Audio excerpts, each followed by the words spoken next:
Rabbi Sachs. Welcome to the Chai Academy and welcome to the Chai Center. We are in the midst of a course called Fascinating Jewish People. Truth be told, probably has no end to fascinating Jewish people. The last class that I gave, we spoke about Benjamin Disraeli, the only Jewish prime minister that England ever had, and which is I find remarkable, by the way, because he was born in 1804. What I find remarkable is that the United States hasn't had, I guess the closest we came was when Joe Lieberman was Al Gore's running mate. But other than that, I don't think we've come anywhere near. So England, United Kingdom, is somewhat ahead of our curve. That's what it seems like. And it's just amazing. Today's class, we're going to talk about Rabbi Schneur Zalman of Liadi, who was born in 1745. So the reason why it's called Liadi is because that's where he set up shop. A very, very famous individual who actually changed the trajectory of Jews, the Jewish people, and by extension the world. So his name was actually Schneur Zalman Baruchovitz because his father was Baruch, and so the it's a patronymic is that you adopt your father's name. So his last name was Baruchovitz, son of Baruch. So that was his legal name, but he had many other names. First of all, he was called the Rav, the Rabbi, the Rabbi.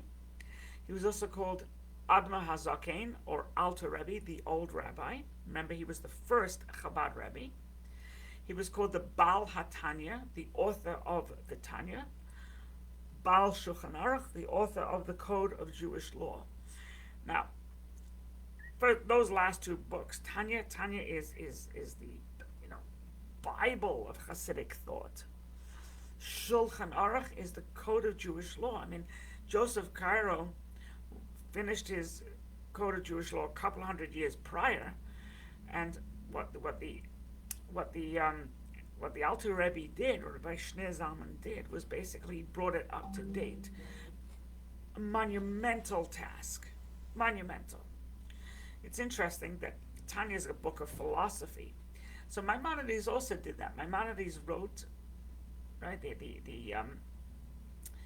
He wrote the Yad HaChazaka. He wrote his book on law, and then he wrote Moreh Nevuchim, Guide to the Perplexed. So first came the legal, his legal,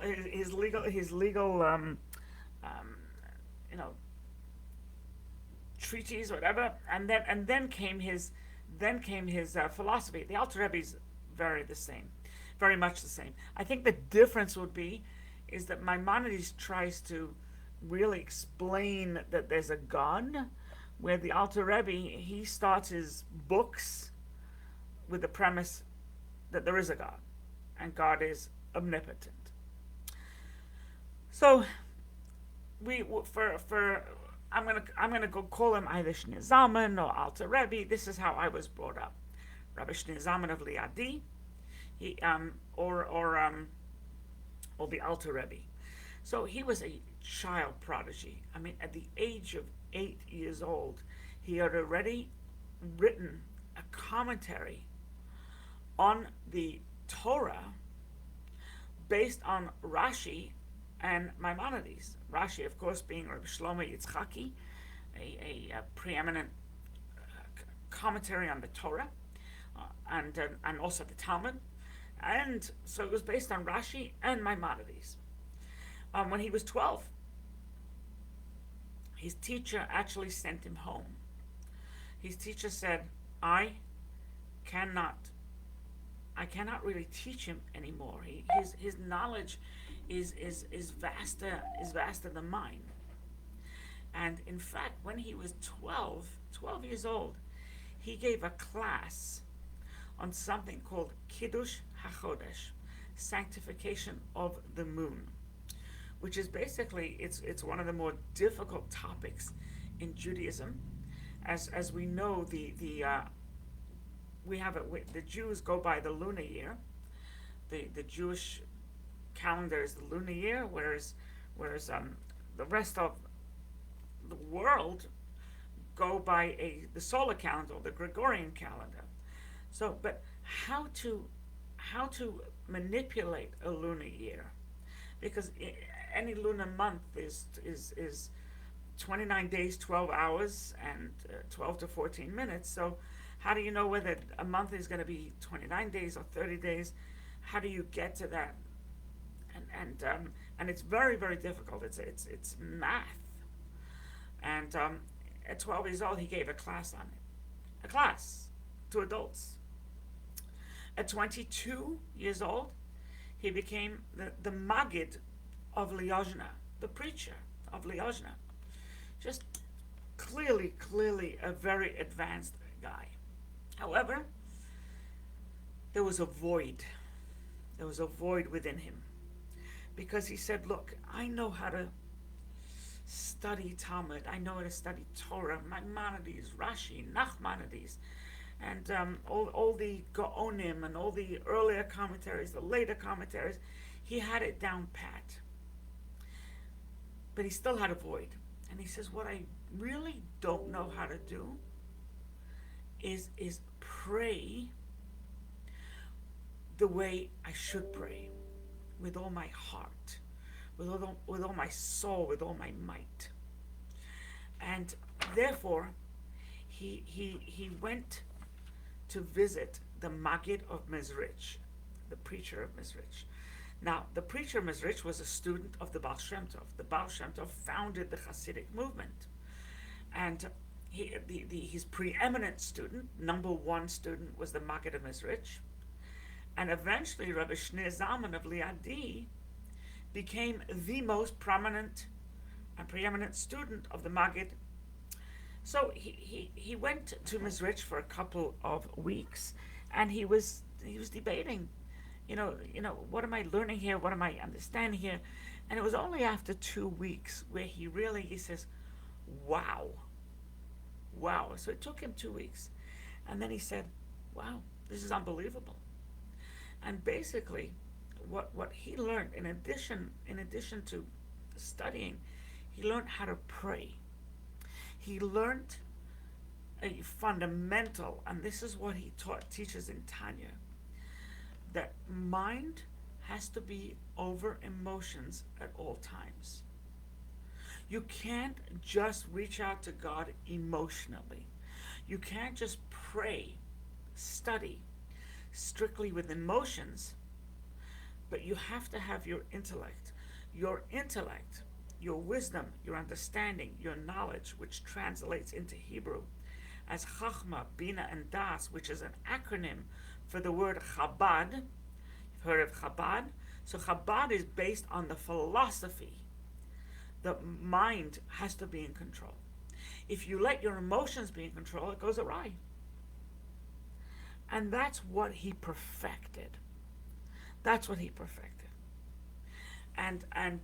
he was very much into the pursuit of understanding and not leaving faith.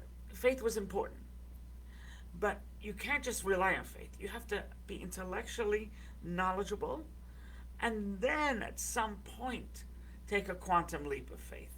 But to take a quantum leap of faith before you've studied, he says, it's not. It may work, but learn as much as you can, intellectually, emotionally, and then take the quantum leap.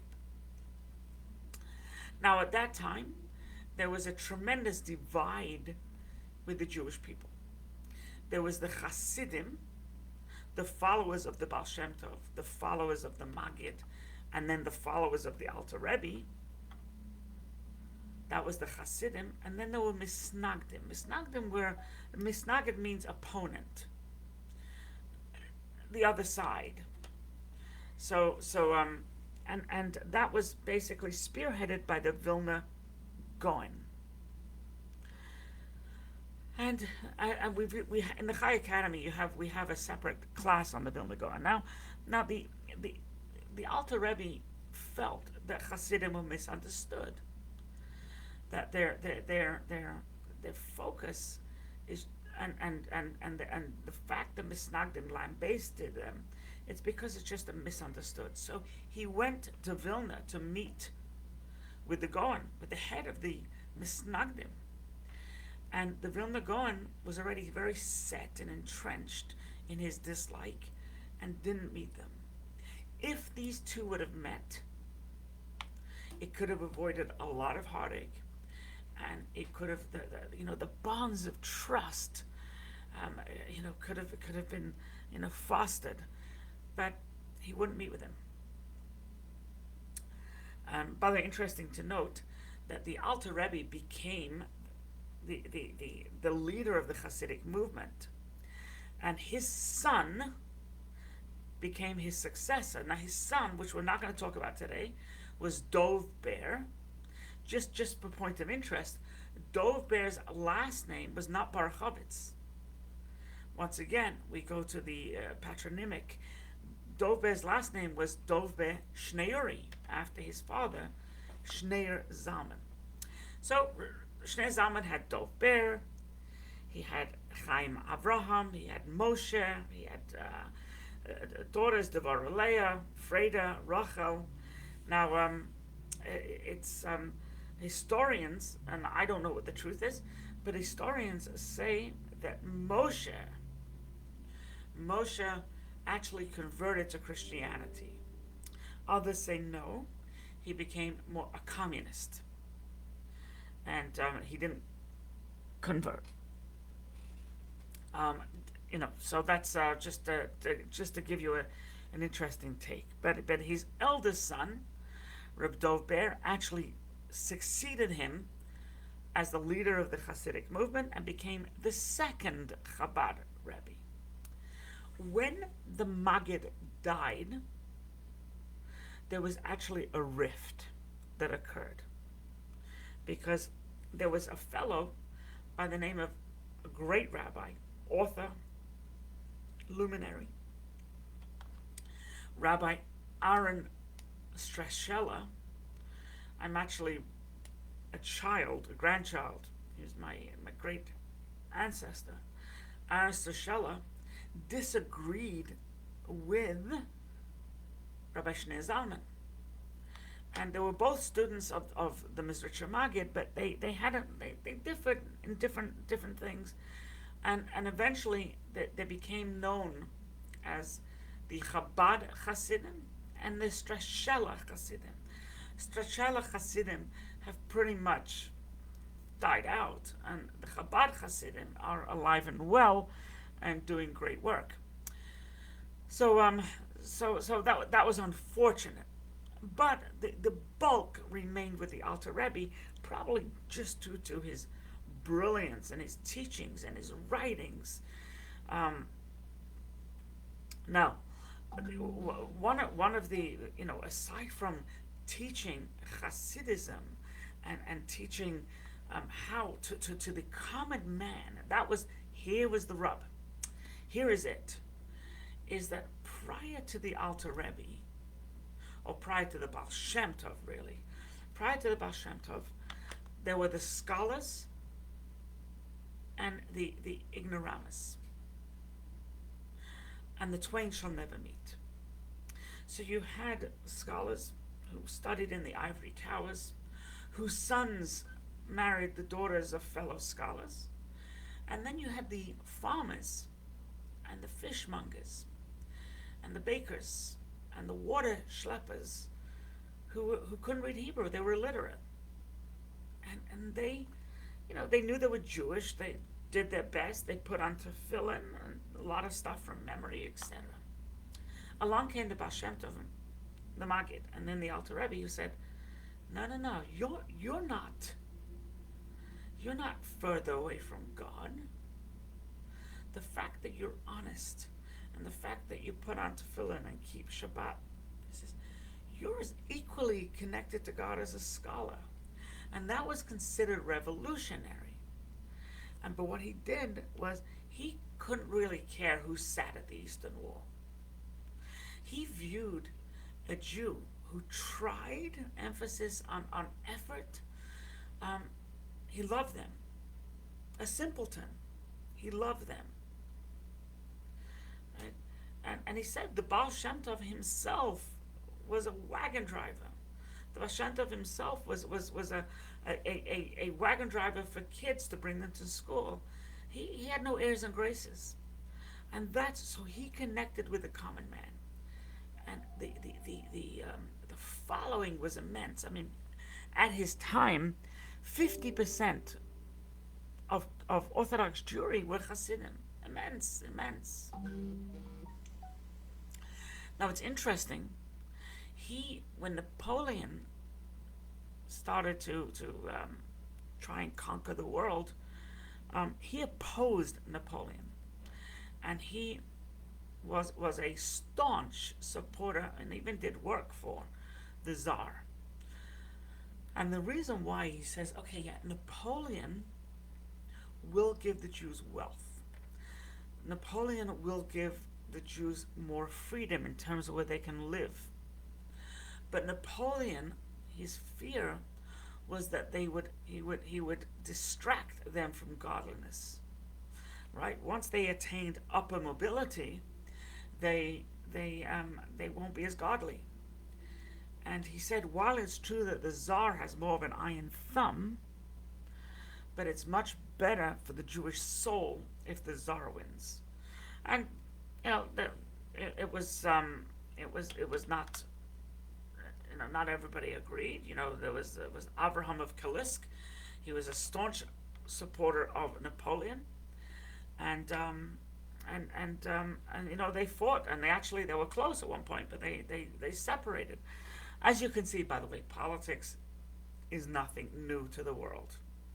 Cain and Abel had politics, two different sides of the fence. So even great people like the Alter Rabbi and Rabbi Avraham of Kalisk had politics. They were political.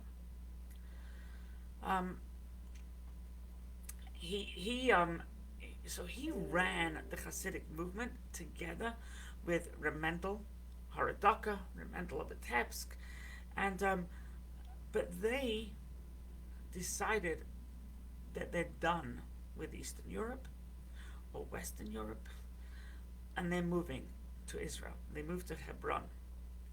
This is in the 1780s or something like that. And the Alter Rebbe was going to move with them. He was going to emigrate. He was going to make Aliyah. But then he said to himself, if Mendel Haradaka, Mendel of Vitebsk, the greats, the greats of the Hasidic greats who cared about the common man, who did not have their nose in the air, if they moved to Israel and I moved to Israel, who in heaven's name is going to take care of these people? So he didn't move. And then he became the sole leader of the Hasidic movement, the leader. I mean, there were plenty of Hasidic luminaries, but he became like the leader of the Hasidic movement. And people moved to different, Hasidim moved and were sent to different parts of Eastern Europe, and that's why you have Belzer Hasidim, because they moved to Belz, Vishnitz, they moved to Vishnitz, Satmar, they moved to Satmar, Pupa moved to Pupa, Bobov, and no end. I don't even know how many Hasidic sects there are, but it doesn't end. Strashella, right? Anyway, so when in 1798, he was arrested, the Alter Rebbe. Why was he arrested? Because the followers of the Vilna Gaon had passed. So the Vilna Gaon was an opposing force, the Misnagid, right? Vilna Gaon. So after he died, his followers, who despised Hasidim, thought of a way to punish who they felt he was a heretic. Punished the Alter Rebbe. What are you bringing in new things and connecting with God on an emotional level, etc. Reverence for your Rebbe's is anathema. And so they found a way. They said, the Alter Rebbe did a lot of fundraising to support those recent scholars and families that moved to Hebron in Israel. So they went to the Tsar, and they went to the KGB and the GRU or whatever, NKVD, and they said, we have a traitor in our midst, a fellow by the name of Schneur Zalman Baruchovich. He's raising money, he's collecting money, and he's giving it to the Ottomans, the Ottoman Empire. Israel was under the Ottomans until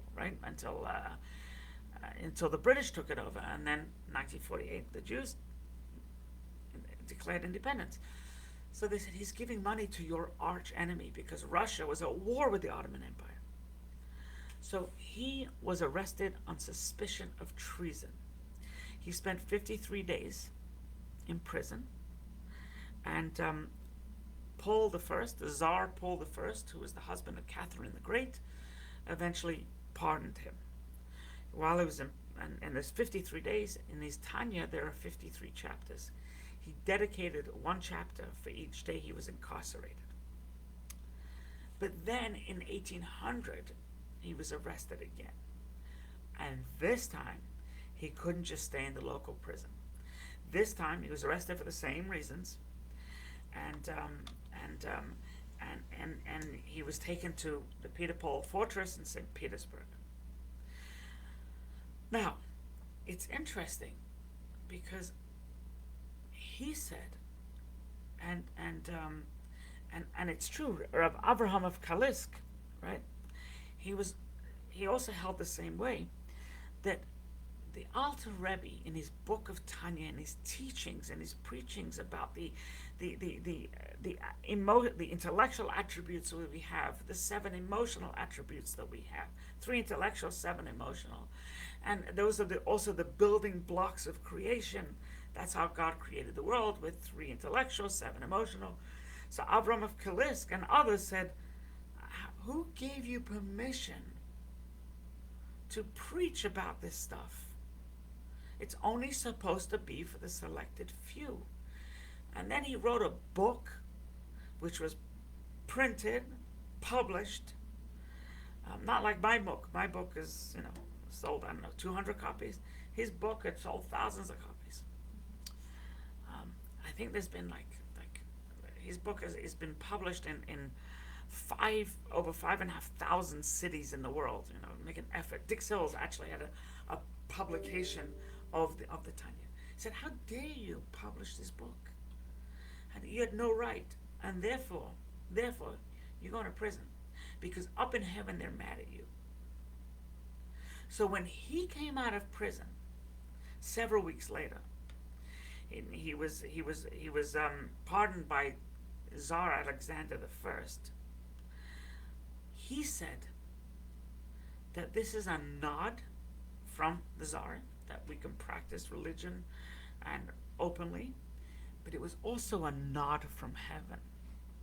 Heaven had shaken their holy head and said, yes, Tanya, these deep mystical thoughts can be taught to the masses. That's what he said. So he said it's a sign.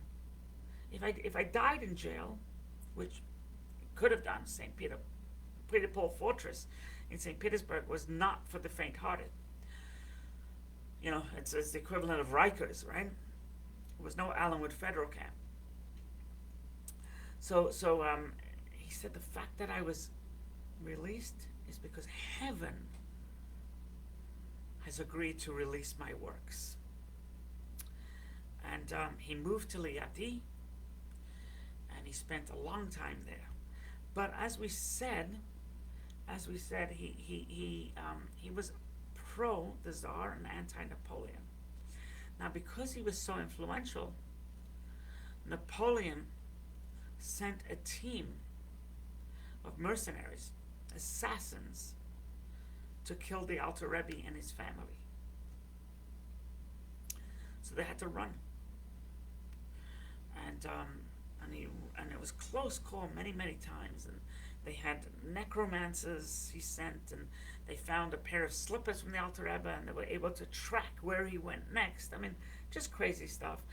And anyways, while he was running from Napoleon, he caught pneumonia, and he passed, and he was buried in a village called Hasidic in the Ukraine, middle of nowhere, literally nowhere.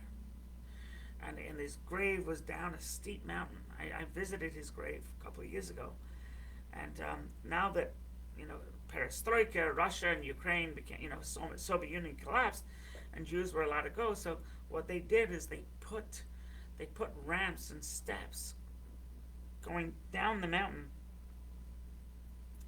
to the ancient cemetery, and they also built a house, an ohel, a tent made of bricks, over the Alter Rebbe's grave. And I counted, there were like 170 something steps, and these steps were not small steps, they were big steps, down from up above. I was there for a Shabbat, and then they built a shul, a magnificent synagogue in Hasidic.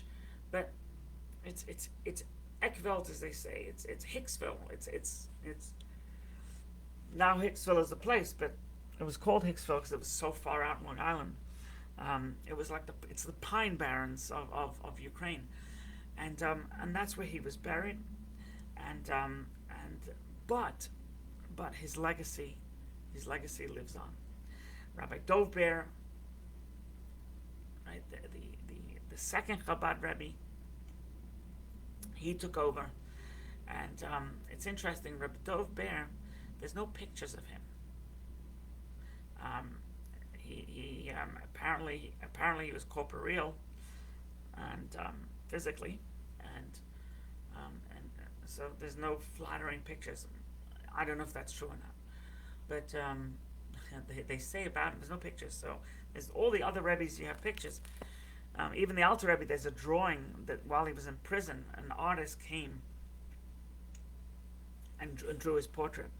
But we don't have anything of the Mittler Rebbe, but they say that he used to wear like one of these hats that came to a peak, fur hat, came to a peak. And they say that when he used to study, he used to expend such energy that the hat got wet from mental sweat. The hat, not the forehead, not the hair. The hat used to drip. And he was just brilliant. I mean, his mother, his father, just sheer brilliance. So the Alter Rebbe actually changed the course of world Jewry. It is why the Chabad philosophy is that there's no judgment. The Alter Rebbe didn't have judgment. The Baal Shem Tov didn't have judgment. If you're a Jew, you're a Jew. If you're a respectful Gentile, you're a respectful Gentile, and we'll teach you. You don't have to be of the highest. You don't have to be lofty on the totem pole of Jewish life. Doesn't matter where you are on the station. What your level is, you're accepted, embraced, and inspired. God bless. You feel free to share this video. Questions can be placed here. Also, if you like to see prior courses, if you're just tuning in for the first time, you can find hundreds of other classes by yours truly at thechaicenter.com/academy. Be well.